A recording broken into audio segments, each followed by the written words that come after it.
and welcome to the second webinar in our series. This one is called How to Analyze Your Financials. My name is Sarah Horner, and I'm an agricultural lender with Flanagan State Bank and a farmer myself. In the first webinar, you learned how to put together your financials. Now I will show you how to analyze them to make sound business decisions. Many of these tools are what lenders use and look at while analyzing customer financials. So why is financial analysis important? You just did all that work with record keeping and putting the financials together. Now it's time to put them to work for you. This part is the easy part. You've already done the hard work. Good record keeping leads to accurate financials, which then allows you to do analysis and make well-informed business decisions. Doing financial analysis is like going to the doctor. No one really likes to do it, but it can tell you if there is a problem before it's too late. It is very likely that you will see some good things and some not so great things. Both are okay. Knowledge is power. Analyzing your financials will give you the information needed to adjust and change. The goal is to be profitable, but some years breaking even is a win. Analyzing your financials can help you reach your goals. Before we get started, I have a few warnings about analysis. First, there are many ratios and equations that can be used to analyze a business.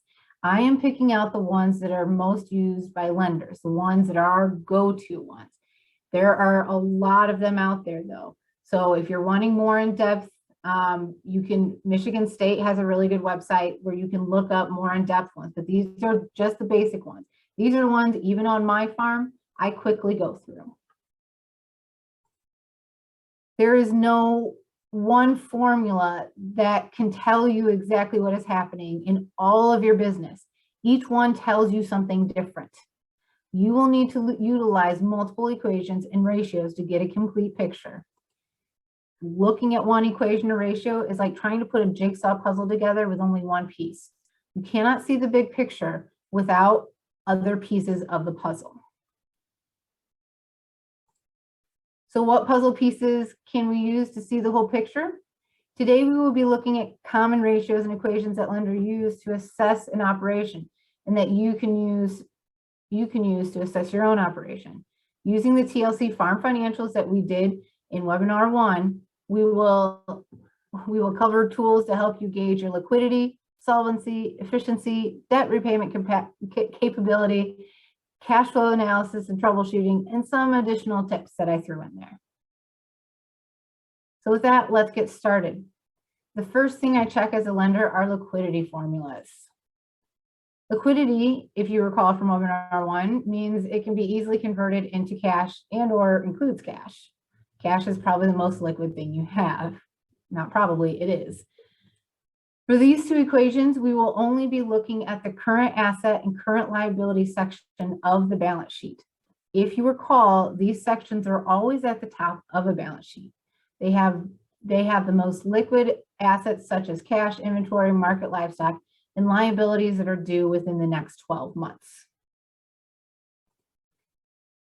The first analysis I run anytime I'm looking at a customer's current position is working capital, also called working cash. Take your total current assets minus your total current liabilities, and you get your working cash. It measures money that is available after the sale of current assets and payments of all your current liabilities. Next, I run the current ratio. You can get this by dividing current assets by current liabilities. It indicates the extent to which current assets would cover your current liabilities. Ideally, your current ratio is 1.25 or more of your Schedule F gross income. Remember, your Schedule F is what farmers file with their 1040 tax returns, meaning that you have enough revenue to cover all your liabilities for the next 12 months with an additional 25% left over. A cushion of 20 to 25% is what we recommend for everyone.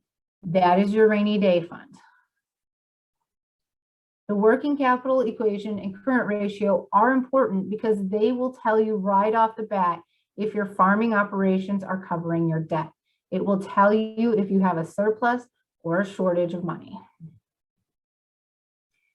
Let's take a look at these formulas closer using the TLC Farms balance sheet we did in webinar 1. I always start with working capital. It is easy and it tells me right away if we have a problem.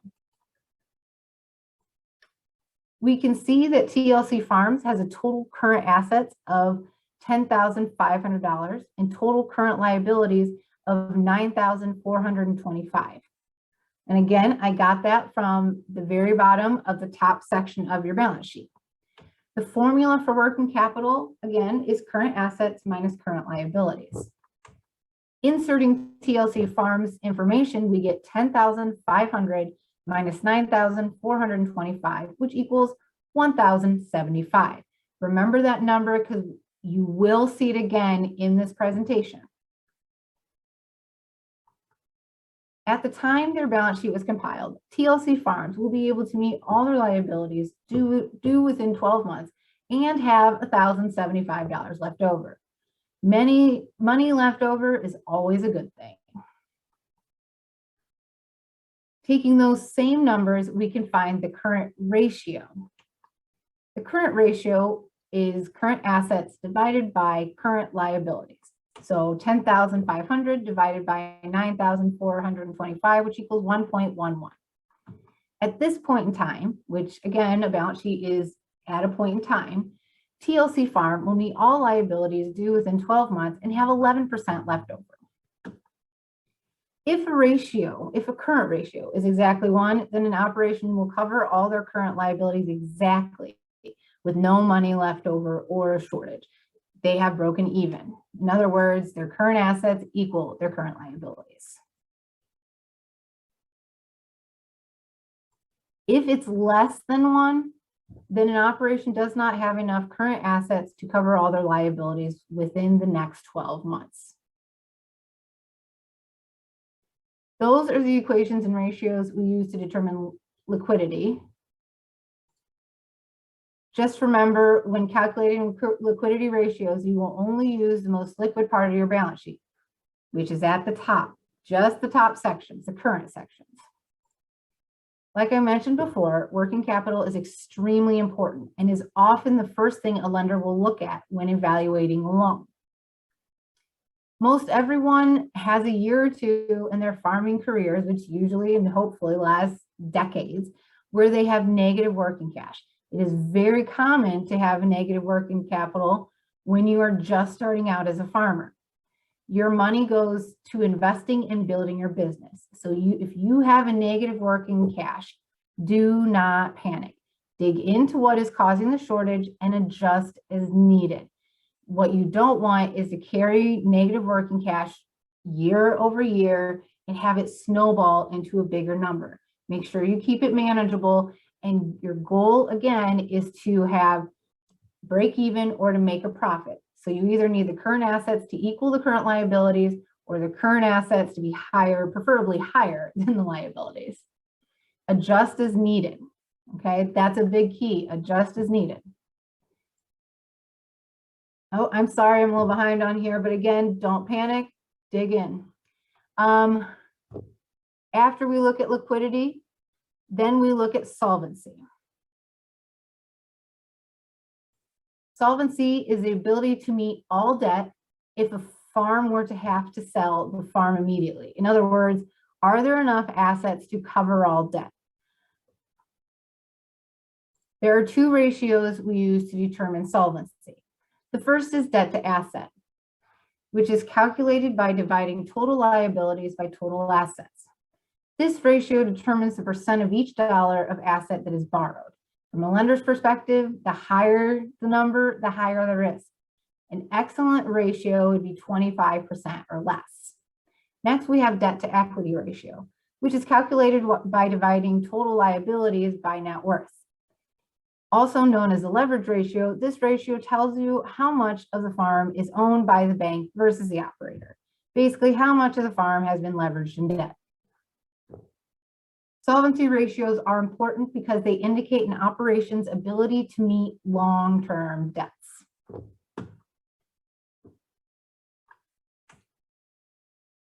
The first ratio we look at for solvency is debt to asset. If you recall from the previous slide, debt to asset can be found by taking the total debt and dividing it by the total assets.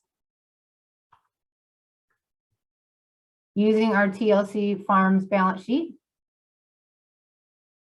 we see that their total assets are $284,800 and $216,055. So $216,055 divided by 284,800 equals 0.758. So they have a debt to asset ratio of 75.8%. What does this mean? Well, a ratio of 25% is considered excellent. 26 to 50% is considered average, and a debt to asset ratio of 51% or more is considered below average. TLC Farm has a high debt to asset. This means for every dollar of asset they own, approximately 75 cents has debt attached to it. Should TLC Farms panic? Not necessarily.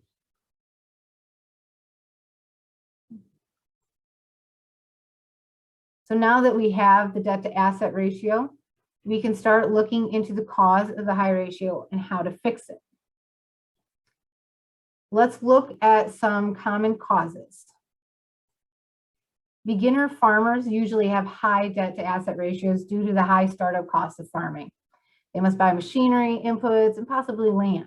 All those things can increase your debt to asset unless paid with cash. Another common reason is a bad year in farming can force an operation to take out more debt to cover all their expenses. So it's common during low prices in ag to see debt to asset ratios creep up. What does higher debt to asset ratio mean exactly? It means that a business is considered high risk. There's less collateral available for loans, and that could lead to them having higher interest rates with lenders and vendors, which just kind of snowballs the operation. A high debt to asset can be fixed, but very rarely can it be done overnight unless assets are sold or an operation comes up with the cash needed to pay down debt in a short amount of time. Most of the time, the debt to asset comes down slowly as the debt is paid off over time. It takes time. One of our loan officers here likes to say, how do you eat an elephant? One bite at a time. This is the same with debt. You pay your debt off over time. If needed, be willing to adjust your operation to pay down debt. Maybe you will need to get an off-farm job when you first start farming or cut back on family living costs. What if a debt to asset ratio is larger than 100%? This is not good at all. It means that the farm has more debt than it does assets to cover the debt. Essentially, that means the farm is out of business and needs to start liquidating assets and sell the farm to pay off their operations as much as possible. That is the worst case scenario. If a farm gets to that point, there are usually warning signs. These can be detected by keeping up with your records and processing your financials. And I say usually warning signs. There are warning signs. It happens over time. Very rarely does it happen overnight that all of a sudden a debt to asset goes 100% or more. It happens over time as they expand their operation and don't do it as they are able. The next solvency ratio is debt to equity, also known as the leverage ratio. This one tells you how much of your net worth is leveraged against debt. In the first webinar, we learned that debt equals assets minus net worth or equity, whichever one you want to call it. So in this ratio, we are just considering the other part of that equation, net worth and equity, rather than assets. In the bottom corner of the balance sheet, we can find the total liabilities and the net worth. That's the bottom right corner. TLC Farms has a total liability of $216,055 and present net worth of $68,745. So 216,055 divided by 68,745 equals 3.14. So now that we have our debt to equity ratio, what does it mean? An excellent ratio would be less than 0.5. Average is 0.5 to 1, and below average is anything greater than 1. TLC Farm has a below average debt to equity of 3.14. This means that for every dollar of net worth TLC Farms has in their operation, they have $3.14 of debt, or 3.14 times more debt than ownership. This greatly hinders their ability to borrow money. Although this number is below average though, we are not done looking at the whole picture for TLC Farms. This just tells us kind of what the debt to asset told us, that they have a lot of debt.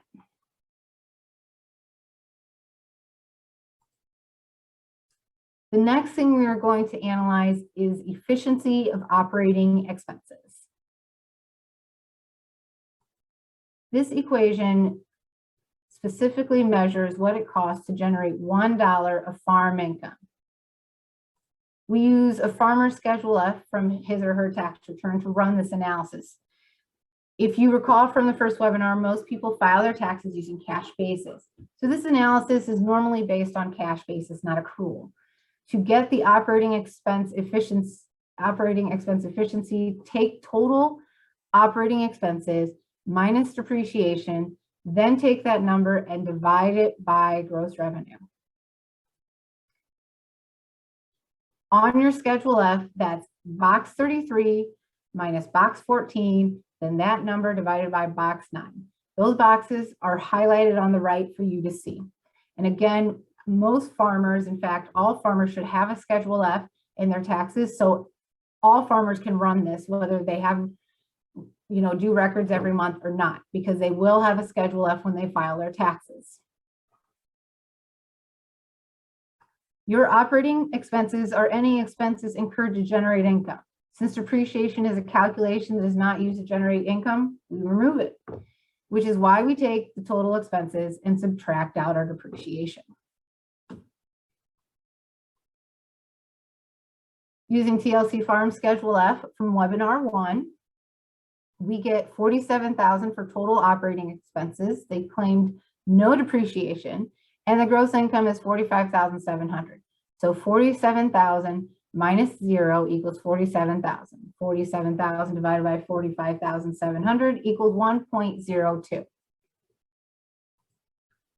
For operating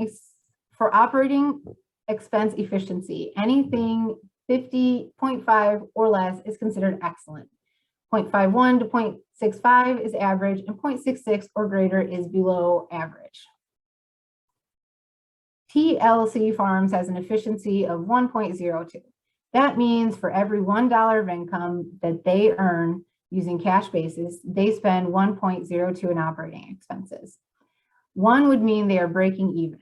If you recall from webinar 1, doing this using accrual basis, they would have could potentially have a different number and be under that 1 and be at least breaking even, if not making a profit.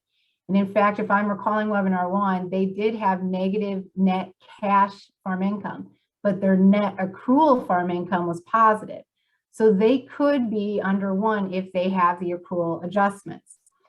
You can run it on the accrual adjustments by taking the gross income and operating expenses with the accrual adjustments and running the same formula. This happens, just so happens that this cash methods are the most one lenders use because every farm has that Schedule F, but not everyone will take the time to do the accrual income statement. Again, it's the same equation, but with the accrual adjustment factored in. Accounts receivable will be adjusted for income, accounts payable, prepaid expenses, and accrued interest will adjust your expenses. So rather than just having one lump sum adjustment, you're actually going to take those 4 categories and put them against the proper income or expenses, okay? And you can run this on your accrual so you can actually see whether what your operations are doing are making you money or not. In this case, just on cash basis for what is leaving their account or entering their account in a given year, whether it's for this year or not, for this year's operation or not, they're running over 1. So again, for $1 of income they generate, they need $1.02 using cash basis. The last category of ratios and formulas you should know are about repayment capacity. This is a way of saying your ability to repay debt. Lenders will use this formula to determine if you have enough income left over at the end of the year to pay down term debt, such as tractor loans, land payments, and other non-line of credit related debt or debt. There are two formulas we use to measure repayment capacity. The first is called capital debt repayment capacity, or CDRC. To calculate this, you take your net income, add in your depreciation expense, interest expense, and non-farm income, then you subtract out your family living and income tax. This number tells you how much you have left over after all your farm bills and personal bills have been paid. Once you find CDRC, then you can calculate debt service coverage ratio, or DSCR. To calculate the to calculate that, you take the CDRC that you just calculated and divide it by the total debt service, which is the total amount of principal payments you must pay on your debt. While the CDRC told you how much money you had left to repay, this tells you your ability to repay. Let's take a closer look at these formulas in action using TLC Farms. We will start with capital debt replacement capacity. Using the statement from TLC Farms, we get the following. Negative, let me click there for you so you can see it. Negative $1,875 net income plus $0 depreciation plus $200 interest expense plus non-farm income of $40,000.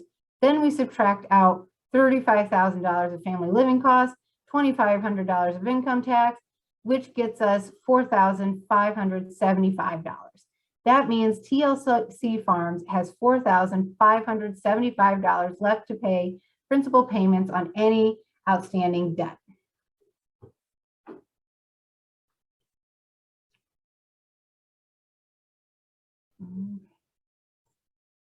That's a good thing when you have money left over to pay the debt.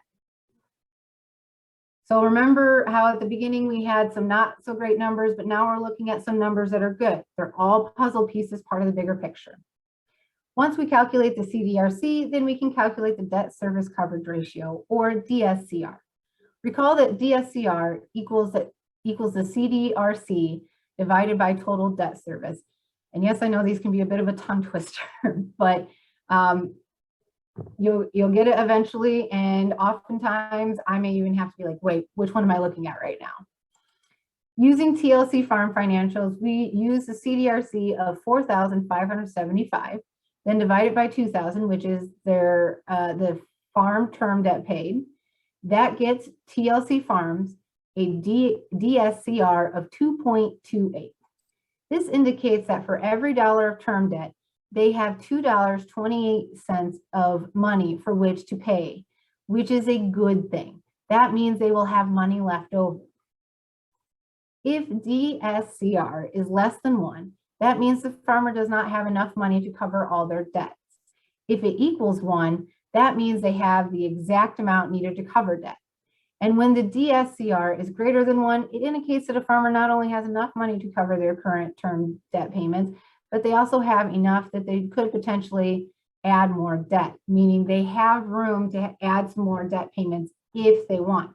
In other words, just looking at this one formula, TLC Farm could afford to take on more debt since they have money left over. It is important to know that you pay most debts over time. So make sure that if you are taking on more debt, that you can pay it not only this year, but next year, the year after that, and the year after that, and so on. Taking on debt means you are taking on more risk. In order to know what you can afford, we recommend you do a cash flow projection, which we talked about in webinar 1. And again, remembering TLC Farms here, they had a very high debt to asset ratio. They had 75.8%. So if you pair the DSCR plus the debt to asset ratio, I would tell TLC Farms that they might want to start paying down some of their debt, get more ownership into their assets, and have less outstanding debt. So again, remember how I said you have to put these puzzle pieces together? This one item just says you can pay your debt today, but remember all your debt's over time. So 75.8% is a very high debt to asset. You need to pay that down. So this just tells you you're going to pay your debt this year. The 75.8% tells you you need to pay off your debt over time before you add more debt. Don't make that number go up. So remember, put all the puzzle pieces together before you make financial decisions. So let's talk about cash flow projections, which we briefly talked about in webinar 1. Here's a better look at TLC Farms' original budget and their updated projection. I'm sorry if that's kind of hard to see on there.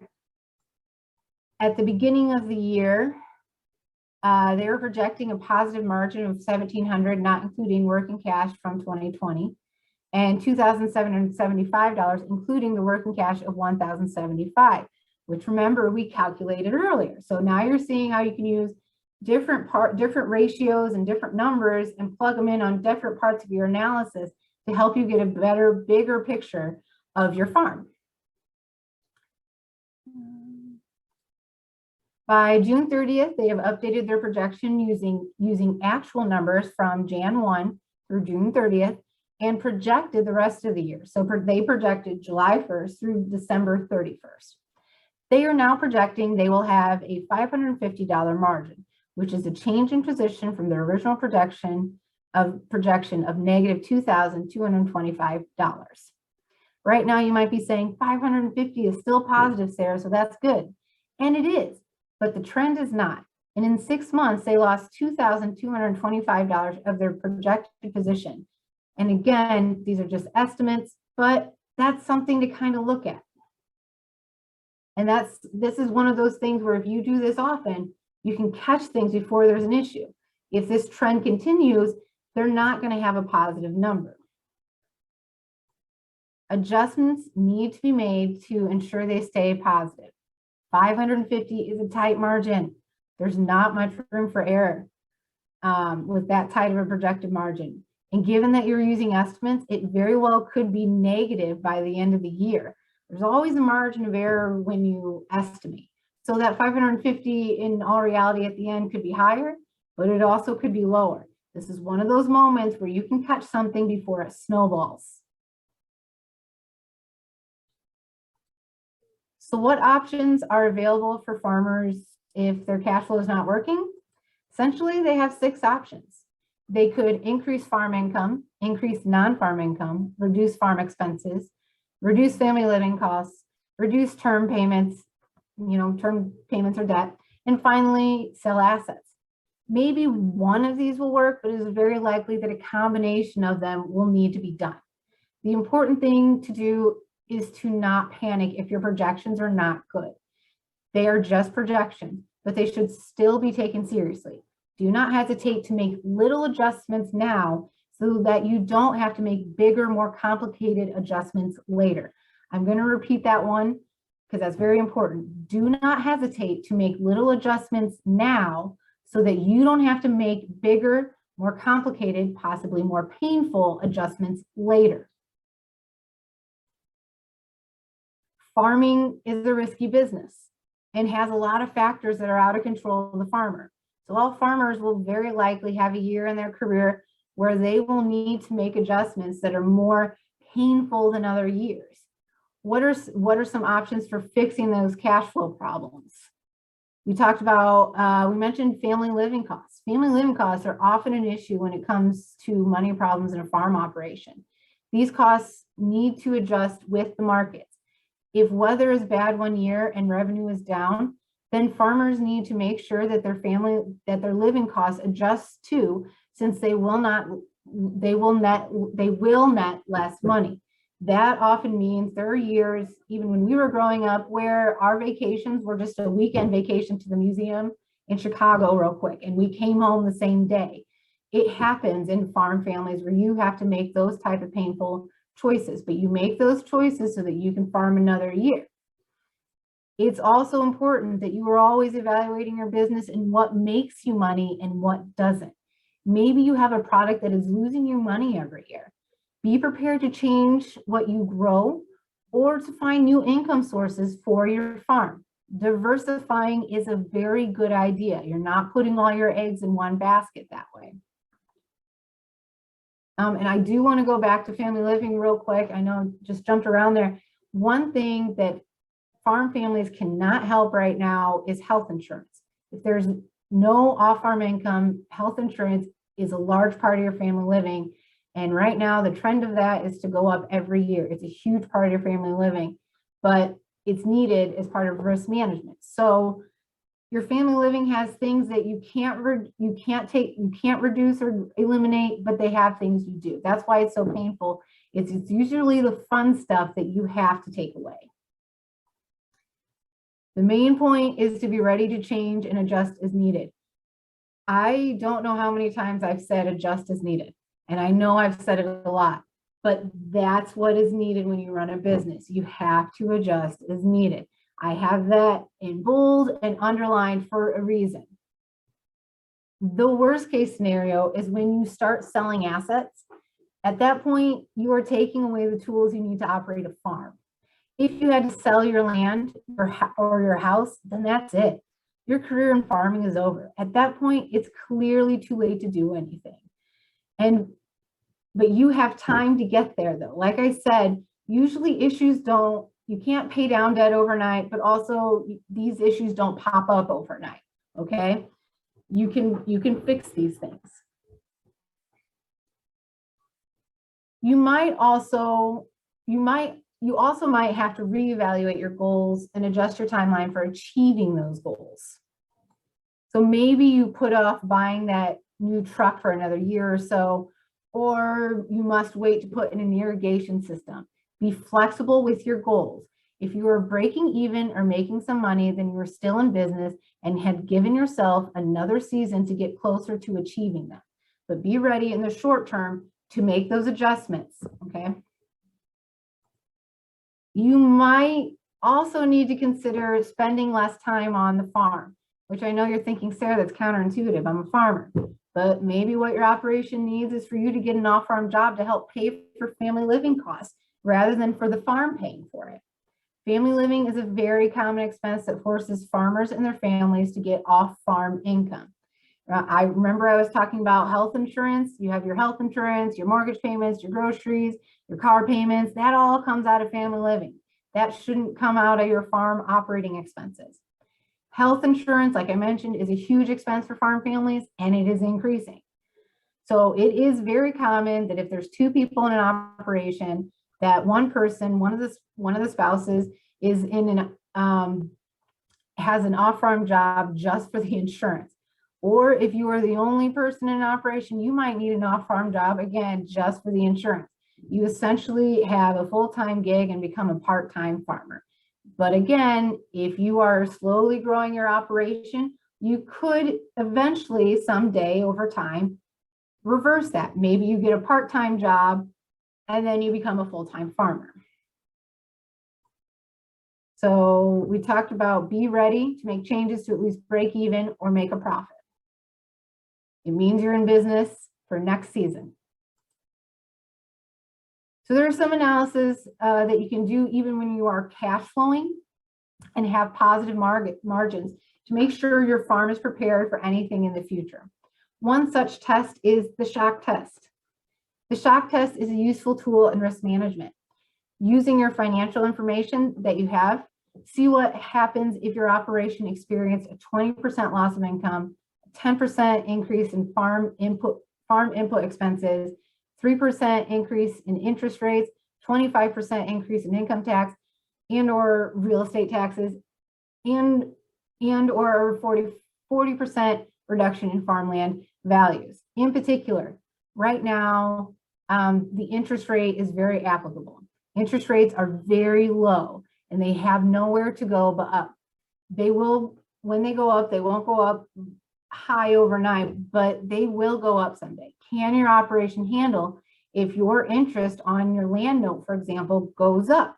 Or if you have a variable note on machinery or something else, can you handle having that extra expense? Right now, I will tell you that conventional farmers are looking at that 10% increase in farm input expenses because the cost of nitrogen has gone up so much due to supply chain issues this year. So farmers who have done this shock test will know and be confident that their farm operation can handle those increases in farm input expenses. That's just one example. And it's also, one of those risks that conventional farmers take. A lot of farming is out of the control of the farmer, right? It's high risk. You can't control Mother Nature. Sometimes you can't control market prices and all of this. These scenarios will help a farmer plan for the unexpected. Can your operation withstand the cost of seed going up? Like the conventional farmers could say, can we handle the cost of nitrogen going up? Like I said, those farmers are prepared. Can you withstand a loss of income? What happens like last year when we closed everything down and we didn't necessarily have farmers markets? Can your business handle something like that again? Now, Lord willing, that is the extreme and we'll never go through that again, but those are the things I'm talking about. Those are the things that we cannot predict. So it's also a good idea to do everything possible to plan for the unexpected by having money in your pocket and a plan for the future. Have money in your pocket, in your savings. The 60-30-10 rule is a good guideline to use when deciding where to allocate your money. Take your farm net income, then use 60% for debt reduction. That means paying off your loans. Not only your loans, but your credit cards too, and any other outstanding debt. So if you borrowed money from a family member, include that as well. This will also reduce your debt to asset ratio, which is good because it makes you less, you're not as risky for future financing, which means you could and you will get better interest rates, which means you spend less on every dollar that you borrow, you spend less on interest. Next, 30% should go towards improving working cash. Remember how I said working cash is incredibly important? It was the first thing I talked about. It's the first thing I looked at. We used it in the cash flow projection, and here we're talking about it again. This essentially means saving money for a rainy day. This would increase your current assets while your current liabilities should stay about the same, which means your working cash would increase over time. You're increasing your current assets, but if you keep your current liabilities the same by saving more money, then your working cash goes up. Are you able to cash flow if you had an emergency? That's the question you have to ask yourself. Those things we talked about on the previous slide, sometimes you're going to have to dig into your savings to help pay for those in certain years. If you've got a 50-year career of farming, I guarantee you're going to have a few years in there where you're going to have to dip into your savings to pay off input prices or inputs or your term debt and all that. There's a lot of factors that can happen, right? So what's going to happen. Go ahead and start saving for your emergency fund. And especially in years that are good, it's hard to do. You want to go out and you want to spend your money on all those things you denied yourself when your money was tight. I would put some in savings because it's going to be tight again. Again, if you have decades of a career, I guarantee you're going to have a few years in there in which the unexpected has happened and you have to dip into your savings. So have that rainy day fund. 10% should be used for retirement savings or non-farm investments. Since most farmers are self-employed, they tend not to have benefits like 401ks. They won't have benefits like 401ks. 10% of their net income should be allocated towards a retirement and non-farm investments. Most farmers do not have a retirement savings when they need to retire. They count on selling their equipment, but selling their equipment comes with huge tax consequences that's going to eat into a lot of that money. So a lot of farmers are 100% depending on Social Security, Medicare, and maybe some cash rent from some farmland they own. Now, talking as the millennial generation, are we sure Social Security is going to be there for our retirement? I'm not sure. I would not take that risk. It might be a good idea to invest in something outside of the farm or agriculture. Something that if agriculture is going through bad times, that it can help you stay afloat. This will help diversify your savings and investments. Again, you're not putting all those eggs in one basket. So we've been through just the basics, and I know this was probably a lot easier than the last one. Once you get everything put together, it's just math. You know, this is the easy part once you get to this part. So let's talk some final thoughts. You have those basic financials, you know what to do with them now, and you have done your projections, and you know where you're headed. You've also learned some tips on how to prepare for the unexpected. So just keep in mind that your financial goals have everything you need. Your financials have everything you need to make good business decisions, but they are only as good as your records. So use your records. Remember, I said multiple times in webinar 1 that the most important tool on your farm are your farm records. It is true. You can't do any of this analysis without good farm records. So keep your farm records up to date to be able to diagnose issues before they snowball into something bigger, or to take advantage of an opportunity if one gets presented. What if a neighbor offers you a great deal on a new tractor? How will you know if you can afford it if you haven't analyzed the numbers yet? And they may say you have to tell me like in 2 days. And if you haven't done your records for 6 months, you're going to be spending the next 2 days and long hours updating your farm records. It is important to know where your farm operation has been, where you are, and ultimately where it is going. So for where you have been, we did the expense efficiency. Where you are, we did working capital, debt to asset. We did the current ratio. That's where you are. That uses your balance sheet, and ultimately where it is going. Now for that, that's where we looked at your repayment ability. That's where we had the DSCRs. Even I have to sit there and think about it for a second. Have goals. I didn't put that on the slide, but underline that. Have goals. Have goals that says, I'm going to reduce and have them realistic too. Say this year, my goal is to reduce 2% of my debt. Okay, have realistic goals. And over time, those goals will get you to your long-term goals. Short-term goals lead to long-term goals. So TLC Farms, who has 75.8%, if their goal is to say, I'm going to reduce my debt by 20% in 1 year, that's not realistic. How do you eat an elephant? One bite at a time. Have realistic goals, and over time, you'll meet those long-term goals, those big goals. Analyzing your financial statements is like taking your business to the doctor. You will not know what is working and what needs attention until you have a diagnosis. Finally, if during your analysis you have found there are some issues, do not panic. Be ready to make changes if your operation is not breaking even, or to make changes to help the weaknesses in your operation before they become bigger issues. Okay, that's all part of running a business, and a farm is running a business. You have to be flexible and you have to make changes, but you're not going to know what changes to make and where you need to adjust unless you analyze your financials. And last, if you have any questions on webinar 2 and how to analyze your financials, please do not hesitate to reach out to me. I am happy to answer any questions and take a look at anything you have. I thank you for your time, and I hope you have a clear picture on how you can use your financials.